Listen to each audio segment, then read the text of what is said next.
Back in Season 1 of Invincible, the Immortal was the man. He could go toe-to-toe with the best of the best, and he was a strong and very likable character. But in Seasons 2 and 3, the same can't be said. He's off his gourd, he's getting stomped out in every fight that he's in, and people just seem to dislike his character.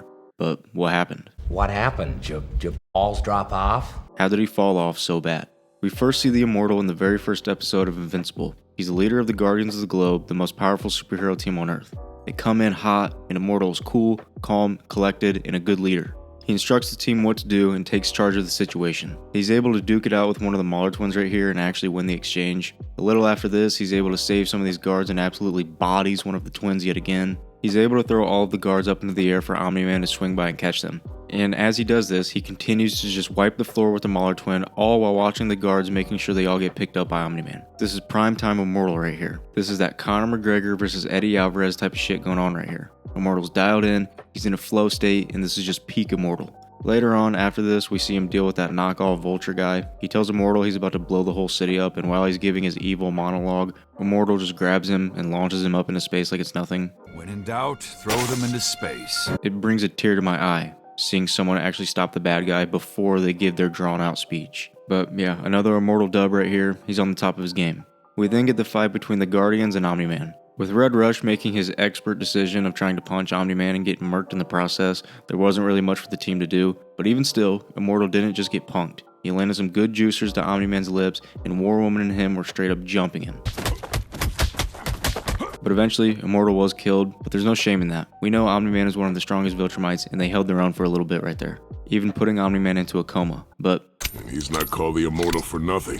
The Mauler twins are able to bring him back, and he's not here to play around. He busts out of the restraints and yells at the Mauler twins asking for Omniman. The Mauler twins try to use the collar to control him, but that shit does not work. He rips the collar off and he looks like he's tweaking a little bit, but the Mauler twins wanted no smoke. They literally put their hands up and backed away from him. They were legit scared, so remember that going forward. Immortal then flies off in a rage to find Omniman. He flies in out of nowhere and decks Omniman in the sky. He even lands a few clean juicers to his lips, and you can't say Omniman wasn't prepared because after he got tackled, he started fighting back. But Immortal was just getting the best of him in these exchanges, and big thing here, he's actually hurting Omniman with these punches. These punches are drawing blood. Remember that. There's also a scene in this fight where they fly at each other full speed and collide, causing a massive shockwave, and Omniman is actually sent flying while Immortal is still chilling. Take from that as you will. This fight goes on for a little while. It's a pretty even fight for a minute, but eventually Immortal does get packed up, but he held shit down against one of the strongest Viltrumites. Alright, let's jump to Season 2, which is the start of the downfall of the Immortal. I don't know if this counts, but at the start of the season, the Immortal from a different dimension was fighting a Mark variant, and it was pretty even. Immortal was actually getting the better of him a few times, but then Omniman came in and packed him up. Can't show it for obvious reasons, but just know he got dealt with. Alright, next we have the fight between the Guardians and the Segwid things. This is a pretty big turning point for Immortal's character.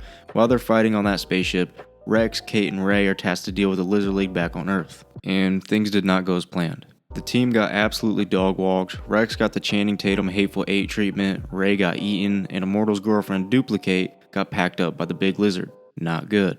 And while this happened, back on the spaceship, Immortal got butthurt because they needed to get the device that Rudy made to the astronaut being mind-controlled. Immortal tried to take it, but got smacked and stripped of it, and Mark told him he needs to do it because he's just faster and stronger than Immortal. This is true, but this probably hurts your ego when you were the strongest superhero for so long. Once they get back to Earth and Immortal finds out about Kate, he's obviously pretty hurt. But he turns into a whiny, mentally unstable wreck going forward. Cecil tried to tell Immortal that he should take some time off and take a vacation, but that just pisses him off. Bermuda. I hear it's lovely this time of year. What are you talking about? You and a long overdue vacation. I'm fine! My nigga. Chill. Yeah, hold up. They then get an alert that someone from space is flying and coming in hot to Earth, and without even thinking it over, Immortal assumes it's Omniman and just shoots over there. Omniman. Immortal, wait. Immortal attacks Alan the alien and just gets even more hot when Alan talks to him telepathically. Get out of my head! Dude is completely off of it. Alan says he's looking for Invincible, so Immortal thinks Omniman sent him, and on top of this, Alan is just completely big broing him. Immortal isn't really doing anything to him at all. After this, Immortal tells Cecil he wants to quit because he's unstable and a liability to the team, and he's not wrong. Cecil can't afford to lose him though, so he has him take that long vacation he was telling him to take earlier. While on his time away from the team, he comes into his cabin to find none other than Duplicate. Holy smoke, she's alive. This brings Immortal back to the team, and since Kate is alive, maybe he gets his mind right. Maybe not. Let's jump to Season 3. Immortal and the rest of the superheroes in America besides Invincible and Adam Eve somehow got captured by the underground bug things and wrapped up in a cocoon thing. I don't question anything anymore. But this was pretty crazy considering Immortal was the top dog and the world's greatest superhero for like in a plethora of years not too long ago. And then these Viltrumites show up and suddenly he's a JV beta bum. Skipping a little ahead here, after Cecil used the sound device and Reaniman to curb stomp Invincible, they had a little dispute. And later on, while the Guardians cleaned up the mess, they all kind of voiced their opinion on the incident. People like Rex and Monster Girl were like, dude, that shit was messed up, I can't believe Cecil would do that, and Immortal just couldn't care less. Mark faced consequences for once. Good. Cecil's always gone soft on him, just like his father. Dude has been a grade A hater ever since Omniman wiped the floor with him. It's actually crazy. Being mad at Omniman is fair, but Mark hasn't done anything to Immortal. I'm not going to argue whether Mark attacking Cecil was right or wrong, but Immortal just hates him just to hate. Alright, next we have when the Guardians fought the Mauler Twins in Season 3. The Mauler Twins are doing what the Mauler Twins do, and the new Guardians bust in to try to stop them. And Immortal off rip gets fucking tackled and thrown into a pole which puts him down for a little minute. Just look at him. That pole hurt him more than any fight he's ever been in. This is just pathetic. Immortal eventually gets up and continues fighting. He lands a nice juicer right here and starts working one of the Maulers, but eventually he gets put down by the nervous system gun. So all in all, he pretty much did nothing. Nightwing was doing significantly more than him, which is crazy. This was once the strongest superhero on Earth. In episode 4, Mark takes a trip to the future with the time traveling twins. They tell him that there's this king on Earth that has been killing millions and he needs to be stopped. But no one has been strong enough to take him down, so they need Invincible's help. They get to the future, get captured, and Invincible finds the king. Turns out, this terrible king who's been killing millions is actually Immortal from the future. He has just completely lost it, he's off his gourd and just completely bonkers. Immortal gives us the scoop on how this happened, so basically, Mark apparently left Earth with his family and left Immortal in charge. This was too much for Immortal, he couldn't handle it, and eventually went crazy. He started killing millions and enslaving people just to get Invincible back so that he could kill him and end his suffering. This man has completely lost it. Invincible's like, dude, chill out, I'm not gonna do all that. So Immortal decides to fight Invincible, and he was actually working Invincible right here. Mark wasn't really trying though, he was just trying to calm Immortal down, but still, getting your face smeared in the walls like that is crazy. Eventually Mark does finally pack him up, not gonna show that for obvious reasons, but yeah. Alright, last up here is when he fought that Invincible variant during the Invincible War. Now, we've seen him hold his own on more than one occasion against Omniman, one of the strongest Viltrumites. We've seen him whoop on the Mauler Twins in Season 1. And we've seen him hold his own for a little while against that Invincible variant at the start of Season 2. That shit counts. So you'd think he does at least a decent job against a weaker Invincible variant, right?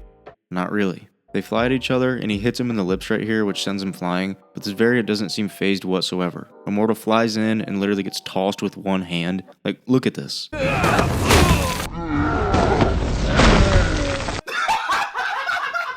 That's embarrassing. Immortal's able to tackle him and start landing some good shots up against the wall, and these do absolutely nothing to him. Keep in mind, Immortal is angry while this happens, so if you think maybe he's only strong when he's angry, well, that must not be true. Because these juicers that he's landing are doing absolutely nothing. This fight right here made Immortal look absolutely pathetic. He's getting toyed with, it only lasted so long because the variant was having fun and enjoying it like a kid at the park. And, like always, Immortal was eventually killed, no surprise there.